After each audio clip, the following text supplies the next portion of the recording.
Which is better, full body training or body part splits? How can you recover faster between workouts, especially when doing a lot of high intensity cardio? How can you balance lifting and cardio for a hybrid training approach to get the most out of both? I'm answering these 3 questions on today's episode. Welcome to the Wits and Weights podcast.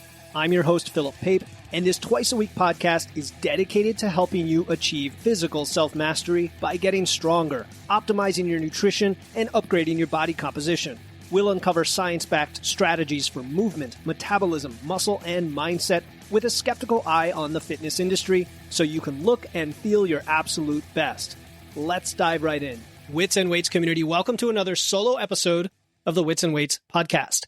In our last episode 147, a brand new way to work out at home with Josh York, you learned about a company called Gym Guys and its unique in-home training model. You learned about Josh's intense personal workout and health regimen and how he balances everything, his views on the fitness industry, and some practical strategies for training, building muscle, and optimizing your fitness. Today, for episode 148, we are answering 3 questions in a Q&A. Questions from the community about training splits, recovery, and balancing lifting and cardio. And I pulled them together from 3 different sources, one from Instagram, one from a voice message on our fan list page, and one from Facebook. Now, it's been a while since we did a Q&A, mainly because we do them all the time in the Wits and Weights Facebook group with our weekly Ask Philip thread. So I wanted to take a quick moment, of course, and mention that, yes, we do have a Facebook community that's totally free, where we do a weekly live Q&A, we do free live workshops, lifting form checks. You can post questions and get very positive, supportive answers at all times. Just click the link in the show notes to join the Wits and Weights Facebook group and check us out, see what it's all about. We'd love to have you. Now, before we get to the Q&A, I did want to share a couple fresh 5-star reviews from Apple so that you can hear directly from listeners. These are very short. The first one is from Naran Tillman. Thanks for leading with value. I love the fact that you give so much valuable information. Your transparency is refreshing. Thanks for being so passionate. And he was talking about transparency in the context of the episode I did with the 5 foolproof strategies for hitting your macros. And one of those, I suggested that you use AI tools to give you a meal plan, even though I'm a nutrition coach. And I think that's what he was talking about. The second review from TDog117. I needed this inspiration. It's a new year, and I'm always looking for more advice on what to do in the gym and how to be healthier. This podcast does exactly that. I'm so glad I found this, and I will be following from now on. Thank you. Thank you very much for the follow. And by the way, anyone who's listening right now, if you do love this show, the best thing you can do for me is follow the show. By follow, I mean click the follow or subscribe button. In Apple, it's called follow, and that will ensure that you get future episodes, you get notified. It also, though, helps the algorithm, the ranking algorithm, so that people can find the show is based not just on downloads, but also follows. So that would be very helpful if you like the show already and you like to listen to it. Go ahead and click follow. All right, now let's get to those 3 questions. Again, one from Instagram. That's the first one.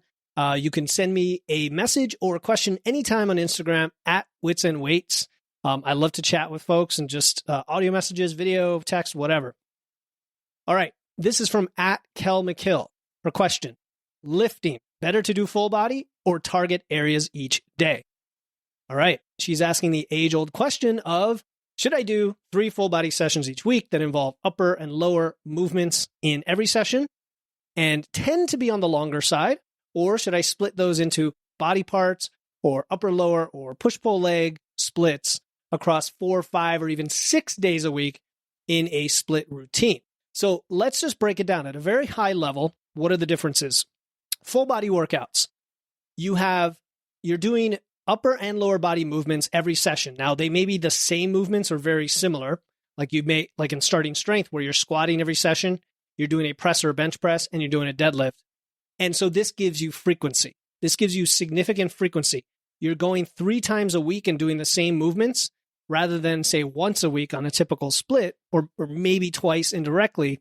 And for a new lifter, even an early intermediate, this is fantastic for making progress because you can increase the weight on the bar each session and just push, and make significant and serious strength gains very quickly. The other thing is it's time efficient in the sense that it's fewer days per week, even though the sessions might be a little bit longer. So if you're commuting to the gym and you're trying to just get a lot done for your time, and you're using big compound lifts, it's very time efficient. Now, split routines where you're doing 4 or 5 or even 6 days a week, you get more volume during the week. This is often needed when you're a late intermediate or advanced trainee, because you can no longer progress. If you went 3 days a week, you would just kill yourself. You wouldn't be able to recover. You wouldn't be able to progress. So we split it up where you say you're only squatting one of those 4 days, but then you might be deadlifting or doing other leg movements another of those 4 days. So you get more volume over 4, 5, or 6 days because the sessions are a little bit shorter, but now you're doing more sessions. And you can still have frequency with indirect targeting of muscle groups, right? Like you can bench press one day and close grip bench press a different day where you're focused on triceps. In both cases, you're also hitting the chest. So the recovery is also an issue here because, the frequency may be less, but you also need that extra recovery because you can't advance as quickly as a beginner, right? Especially for things like low back recovery and things like that. Now, given your experience, you might already have a good sense of what works for your body in terms of volume and recovery. But we did have a follow-up conversation, and you mentioned that you're self-taught, and I could sense a little bit of a lack of confidence of, has what you've been doing been the best thing for you? So either you already have solid form and technique, or you've ingrained some bad habits over the years that need to be unlearned. Either way, here's my recommendation. Try a simple full body program, something like starting strength, which I talked about how to pick a program way back in the archives in episode 2. Okay, episode 2. And I go back and listen to those early episodes and I cringe because I feel like I've grown a lot since then as a communicator. However, the content is still solid. I still stand by it. And I think you'll learn a lot about my thinking of the very basics here of what you can incorporate as a beginner. And even if you've been training for 10, 15 years and you have so-called bad habits, you may still be a beginner when it comes to proper progressive overload and strength training. So try a 3-day program like starting strength where you squat, press, or bench and deadlift every session. Focus on improving that form, but also making some serious strength gains before you switch to a split. Then when you're ready for a split, I like something like a classic 4-day upper-lower split for most intermediate lifters where, for example, very simple, bench on Monday, squat on Tuesday, press on Thursday, deadlift on Friday. And then you have like 3 or 4 movements after those big lifts that include, some of the less stressful compound lifts like RDLs, for example, or incline dumbbell presses and so on. And then maybe some isolation work, if you're working on your biceps or shoulders, lateral raises, calf raises, things like that. And then after that, the sky's the limit in terms of what options are available to you, from pure bro splits, which I talked about with Andy Baker recently in the podcast. So go search that. You can go to witsandweights.com/podcast and search for any past episode with a search box there and find the topic. But look for Andy Baker. And we talked all about bro splits. You could do push-pull legs. There are even 3-day per week programs that are kind of like full body programs, but for more advanced lifters, where you're doing like a heavy, light, medium instead of going all out every session. And then there are even high frequency programs, which I'm not a big fan of, but for some people they work. Women tend to recover better than men. It might work for you, and so on. As always, as I'm going to say on the show many times, it depends on your goals, your lifestyle, how your body responds, and, have fun with it. Like, experiment. Life is a journey. You have many years to try these things out. The principles are always the same. Progressive overload, right? Training hard, training close to failure, having a managing stimulus versus recovery and fatigue. And eventually you're going to cycle through different programs. You might spend anywhere from like 12 weeks to many months or even a year or more running the same program before you switch it up, depending on how well it's designed. So again, if you haven't gone back far in the archives, or if you haven't been a binge listener, go back to episode 2, how to choose a strength training program. And if you're listening to my podcast and you haven't heard that or many of the old episodes, definitely go check all those out. The very first 10 episodes were these foundational education series that I put together, which I'd love to revisit at some time, to be honest, but they're still pretty solid. And then after that, there's many, many episodes on these topics. Always reach out to me if you want on IG, since we're already connected there, or go use the witsandweights.com/podcast podcast finder. Okay. Question number 2 is from the fan list page we have. Okay. And this is, if you go to fanlist.com/witsandweights, you can submit a voice message. Yeah. It's like old school, a call-in radio show. And so our second question is from James Carr, and I'm going to play that for you live on the show right now.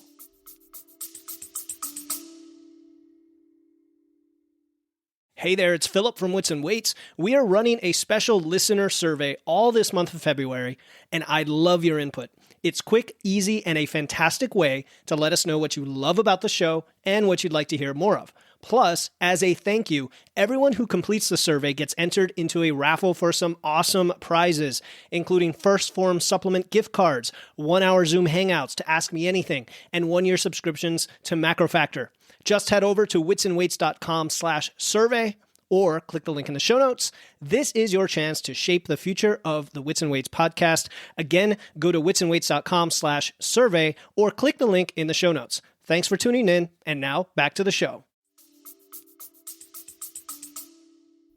Hello, my name is James Carr, and I'm a big fan of your podcast. I love the information that you have. I listen every week, multiple times through the week, so I really appreciate what you put out there on the podcast.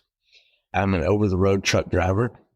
I'm 54, will be 55 years old in February. My question is about recovery. I work out. I'm not new to working out.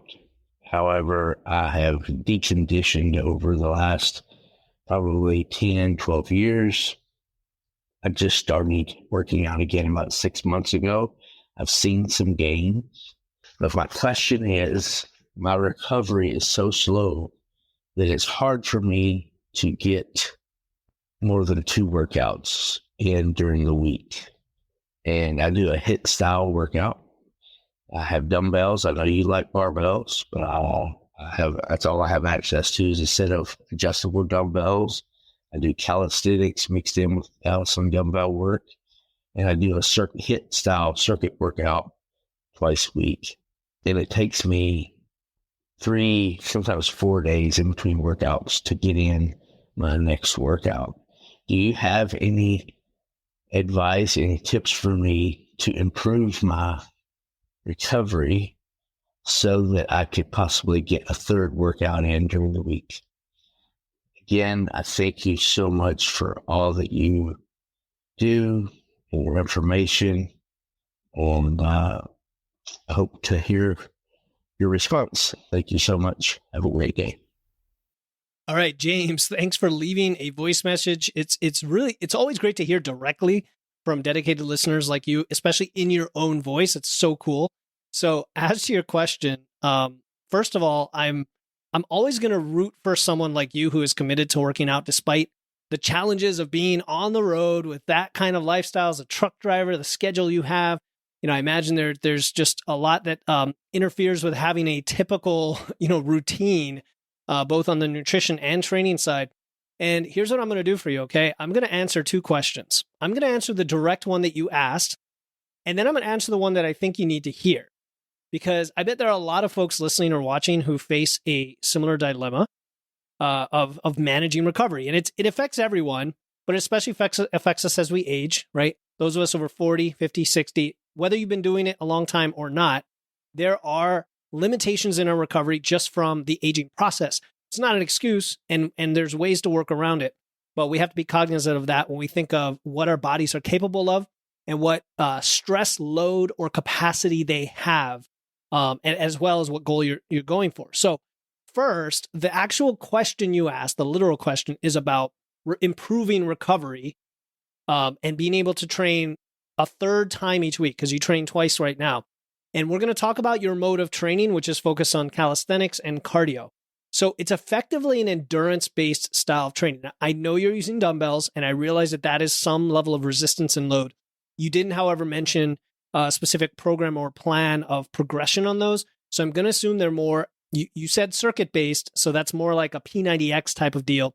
which really is endurance. It's good for conditioning and a little bit of initial strength build, but then it kind of plateaus quickly on the strength side, and it becomes mainly a form of just movement, of activity, okay?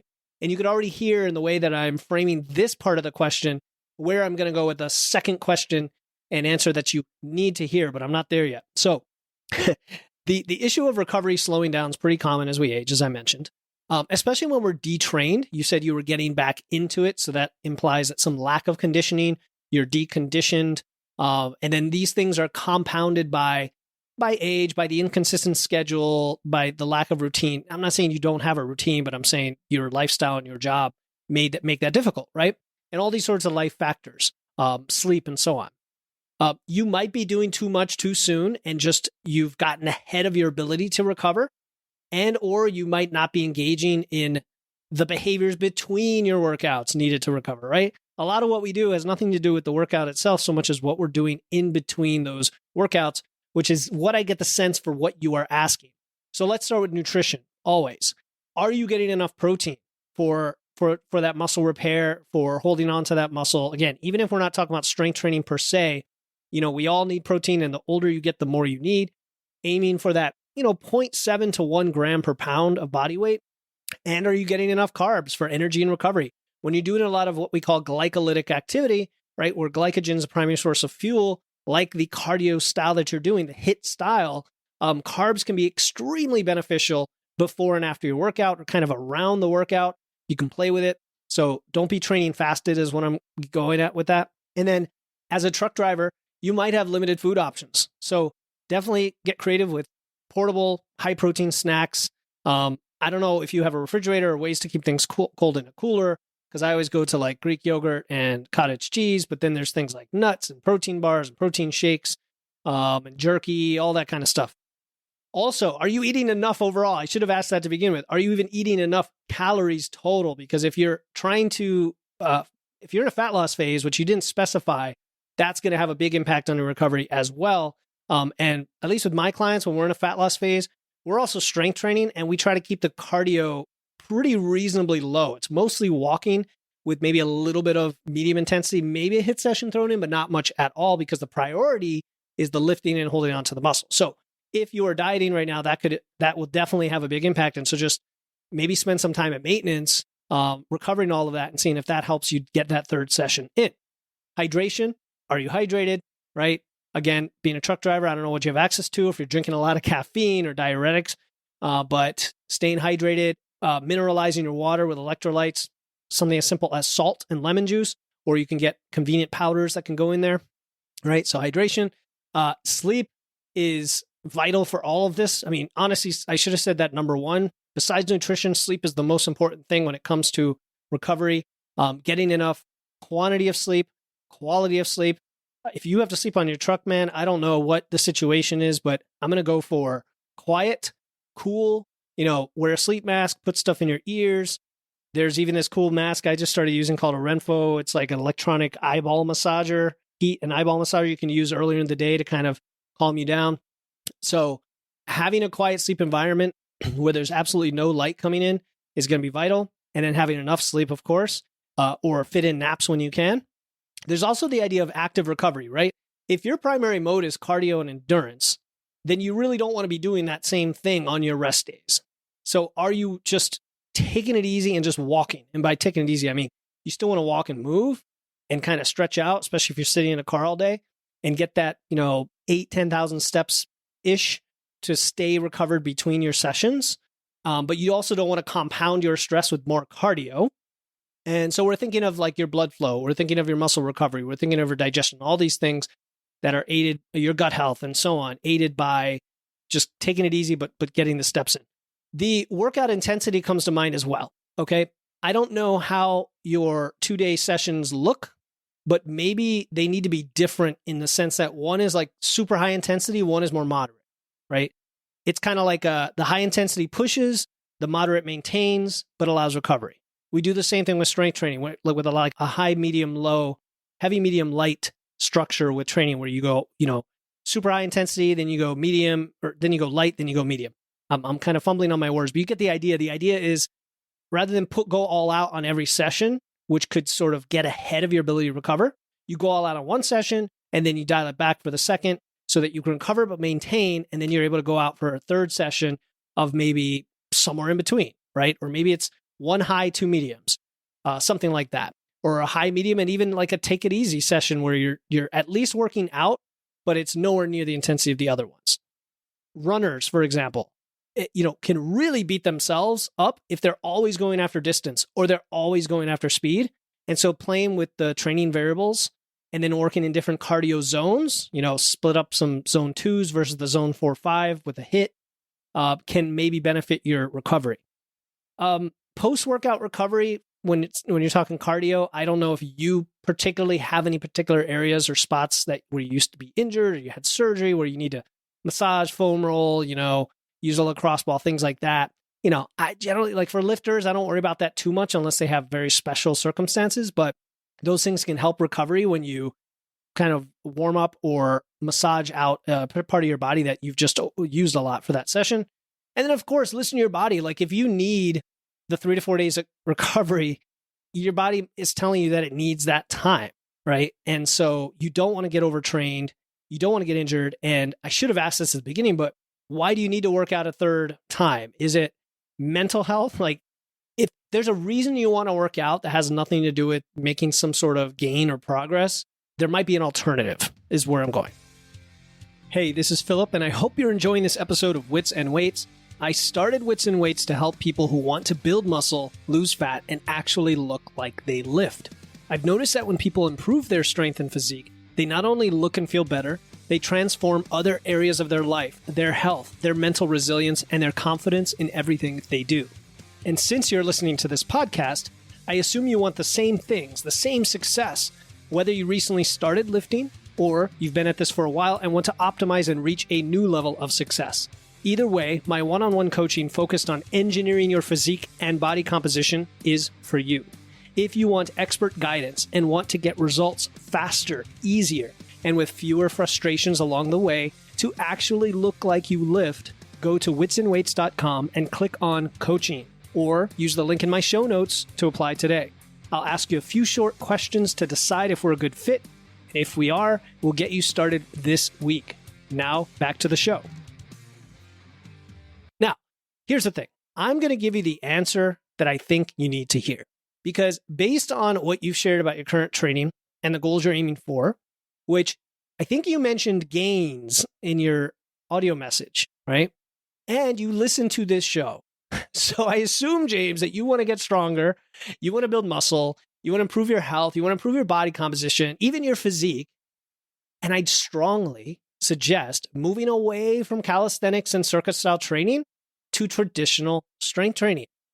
Because I think that more than anything I just told you, which are just kind of band-aids on the fact that you're already just doing HIIT-style training, strength training more than anything will unlock the gains that I think you want and improve your recovery time, and they will still support your work capacity and your cardiovascular health. All right, and here's why. So let's talk about the very big principle underlying all of this. Muscle growth based on progressive overload. If you want hypertrophy, if you want gains, if you want to get stronger, if you want to build muscle, you've got to have progressive overload, right? Which is very straightforward with free weights. Now, if you don't have access to barbells, I get it. Dumbbells can still do the job as long as they can go up heavy enough. And if you're, a typically strong guy with, you're a truck driver and you're probably a bigger guy, I don't know, I'm making an assumption. Maybe you're not. Doesn't matter. A male versus a female. You probably need dumbbells, adjustable dumbbells that go up to 90 pounds, not just the 52-pound ones. Those aren't going to take you very far. So that's the kind of investment you got to make. You got to make that choice and get those heavier dumbbells, right? And that'll give you a lot of runway to build some of that strength.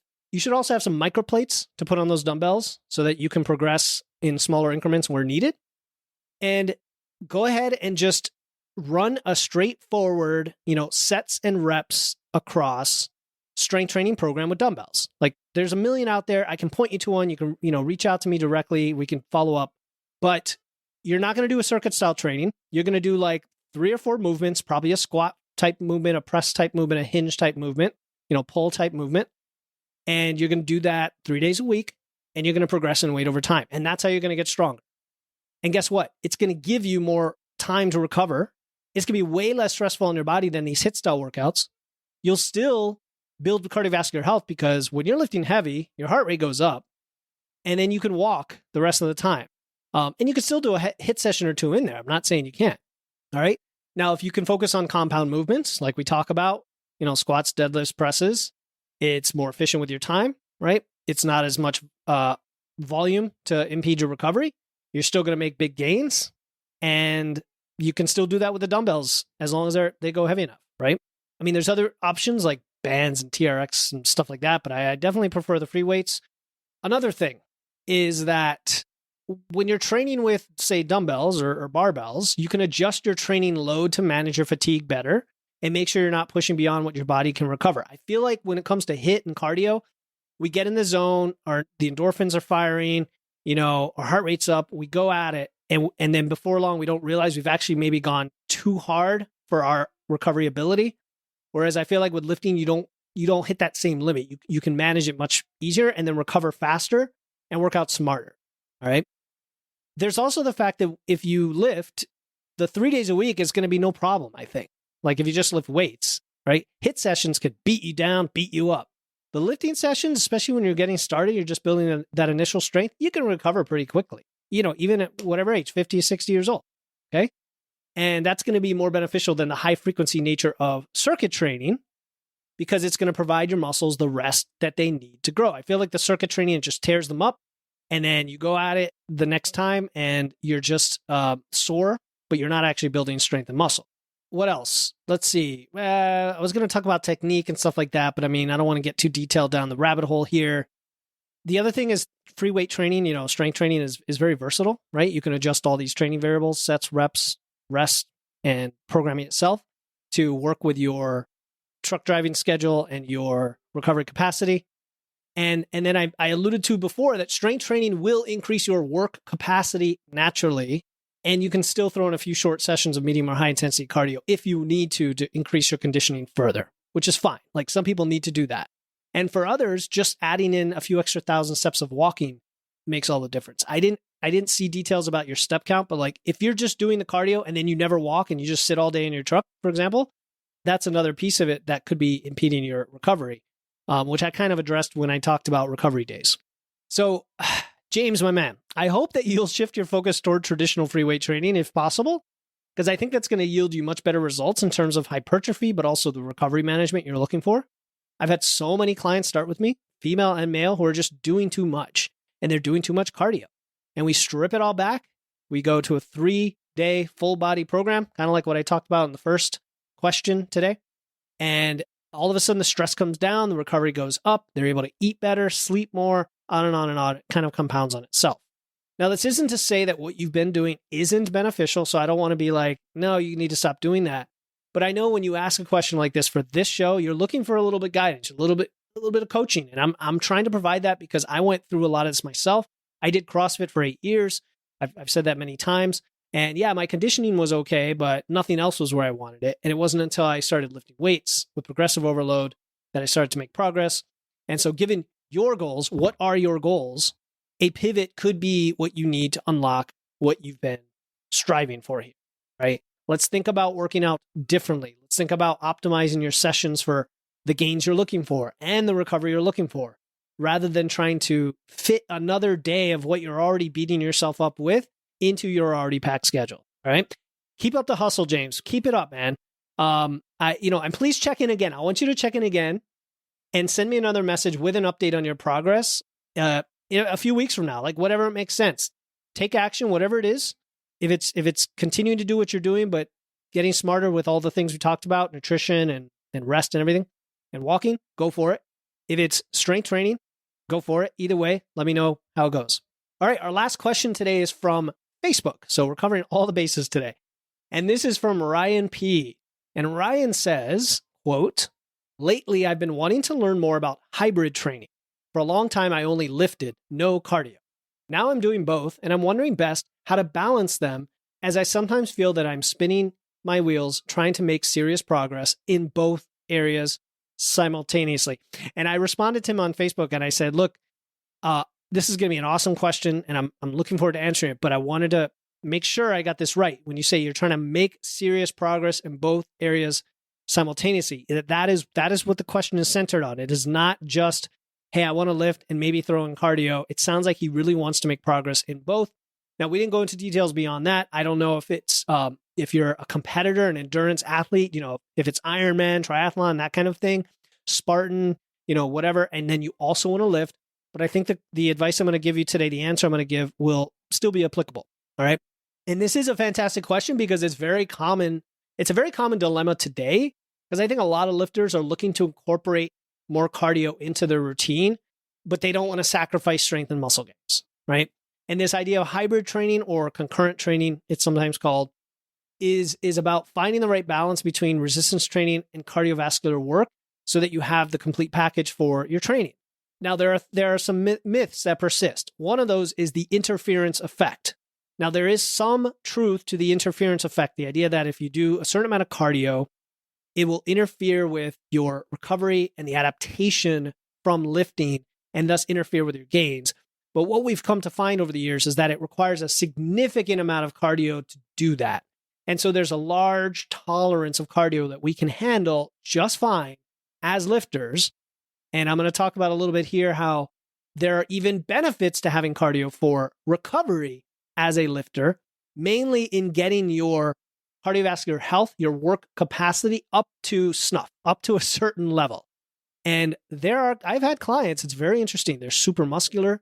They've been training many years, but their cardiovascular fitness isn't quite there. So they kind of huff and puff in some of the longer workouts, or they might not be able to get all the reps. And it turns out that they're only getting 3,000 steps a day because they have a desk job.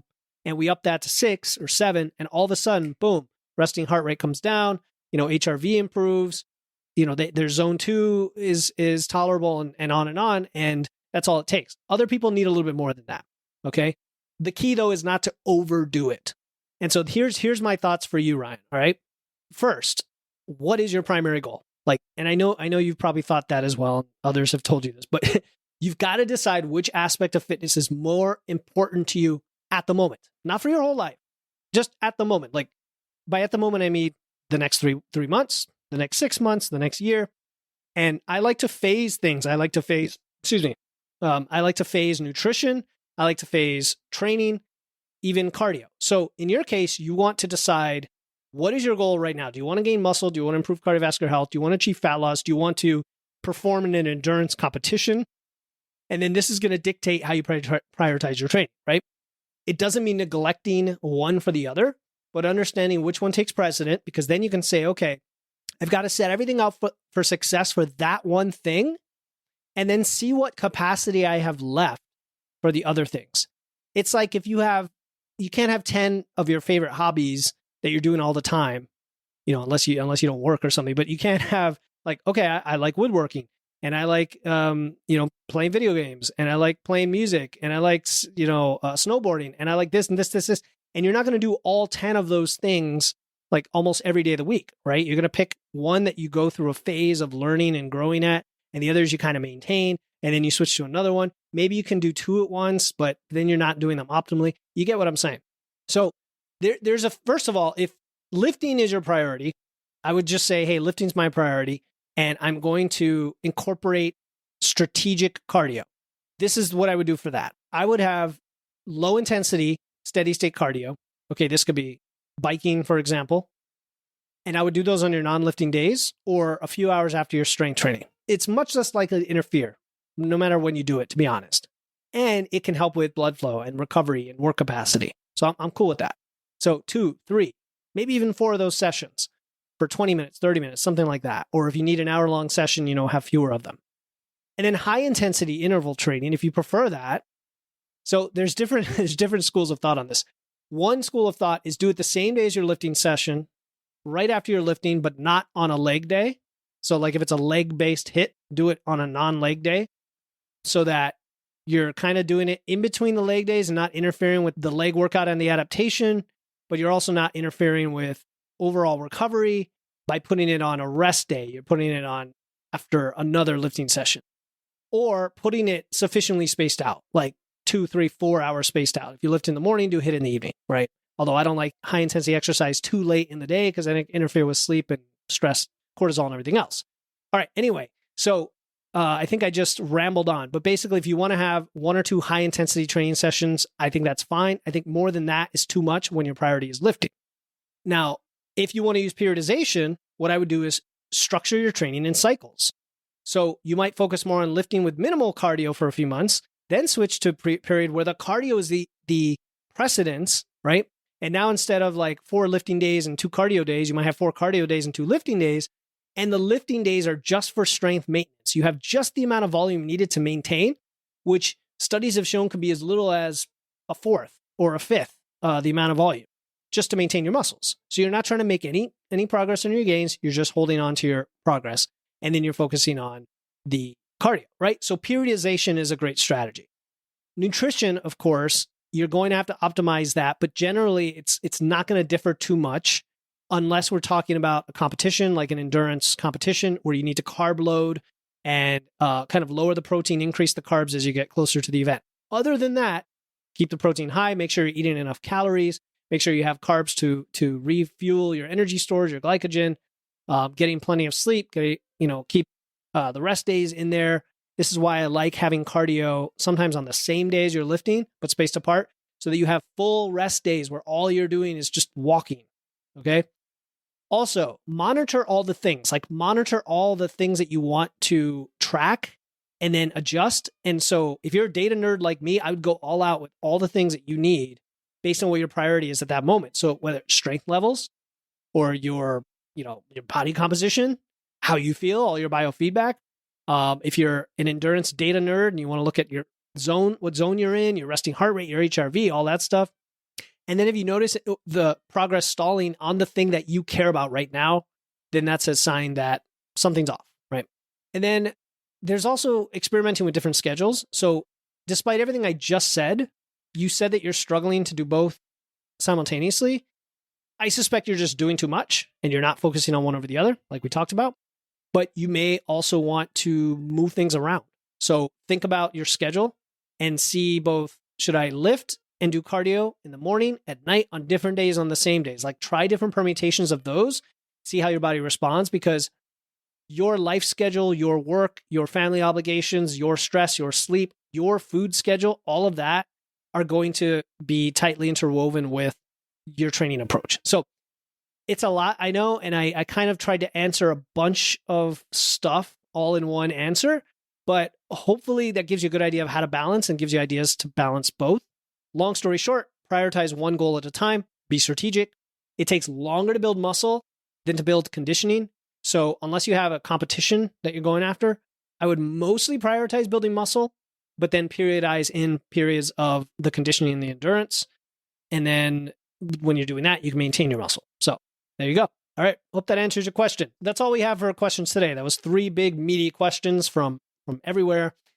And if you want your question answered in an upcoming Q&A, I would say the best way to do that is join our Wits and Weights Facebook community. It'll be one of the best decisions you ever made because it's totally free. And we do live Q&As in there. There are masterclasses, tons of resources, a supportive community, right? We announce things. We give you early releases of podcast episodes, things like that. So join the free Wits and Weights community. You can, however, also send me a message on IG at Wits and Weights. Look for both links in the show notes. All right. In our next episode, 149, 4 surprising ways to lose that midlife belly fat with Megan Dahlman. Megan is awesome. I mean, she and I had such a great talk. We actually recorded on each other's shows because it was such good chemistry. She's amazing. And I like how she treats this topic. It's a fun and, frustrating topic for many of you, especially many of you women. It's the topic of belly fat, especially in women over 40. And she gives it an evidence-based treatment that I very much appreciate. We're going to separate fact from fiction. You're going to learn about the physiological and hormonal changes that affect belly fat, right? The visceral, more dangerous fat around your organs. Megan will share 4 surprising but evidence-based strategies for reducing belly fat. And she's going to give you that confidence to tackle what's called the midlife fluff and top, whether you're looking to enhance your health or physique or just better understand your body. As always, stay strong, and I'll talk to you next time here on the Wits and Weights podcast. Thank you for tuning in to another episode of Wits and Weights. If you found value in today's episode and know someone else who's looking to level up their wits or weights, please take a moment to share this episode with them. And make sure to hit the follow button in your podcast platform right now to catch the next episode. Until then, stay strong.